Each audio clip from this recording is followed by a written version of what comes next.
Det er jo en lille bitte landsby med 190 husstande og 500 indbyggere. Og for 50 år siden var det en stationsby, fordi der lå en lille jernbane igennem, og der var 3 købmænd, og der var slagter, og der var alting. Og så lukkede først det ene, og så det andet, og så det tredje. Og for 4-5 år siden lukkede den sidste købmand, og skolen er lukket nu per 1. august. Og alligevel så er der et sammenhold.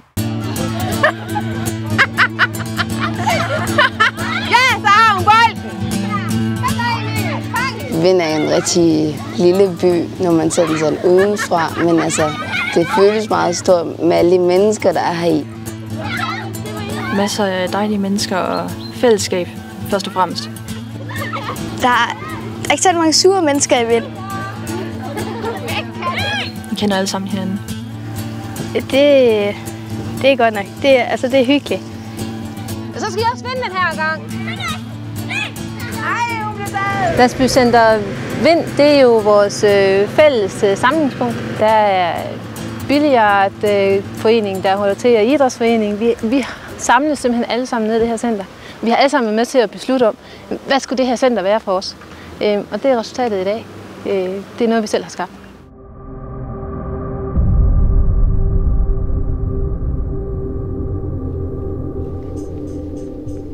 Jamen, det er den gamle Vind skole, som nu er nedlagt. Vindstyrken derovre, det er vores daginstitution, som kæmper lidt, fordi at der er faktisk en...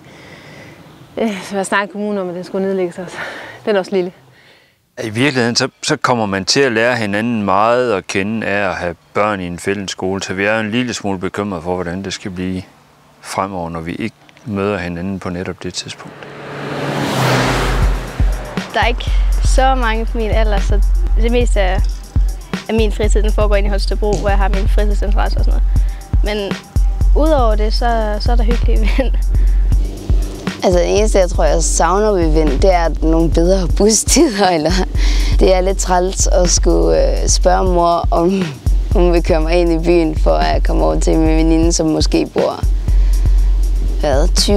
20-30 kilometer væk fra mig. Der er ikke nogen steder, man sådan ellers kan samles mange unge mennesker og have det hyggeligt sammen. Der har jeg kun FDF.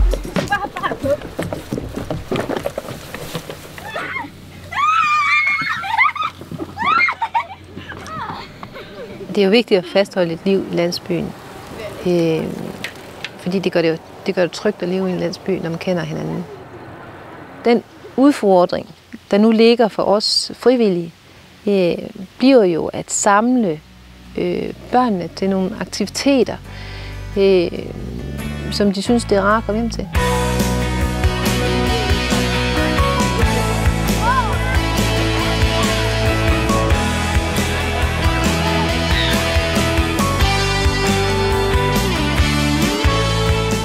Vi har oplevet så mange ting gennem FDF, som jeg slet ikke ville have været foruden. Først og fremmest så har man jo fået en masse gode venskaber.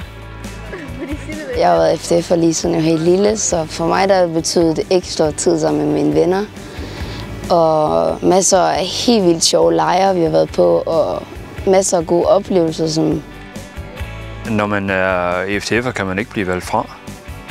Der er plads til alle, man kan føle, at man er med i et sammenhold. Jamen, når vi snakker frivillige foreninger, det er jo alt. Det er jo lige fra borgerforeningen til vores musikforsyning, det er idrætsforening og FDF, ikke også? Jamen, hvis der ikke var noget af det, jamen, så mødes folk jo ikke. Vores børn vil komme til at være mere ensomme, fordi der sætter sin begrænsning til, hvor meget man kan køre med sine børn. Når man nu har kendt det andet her, og så forestille sig et foreningsfrit landsby, det vil tage livet af landsbyen.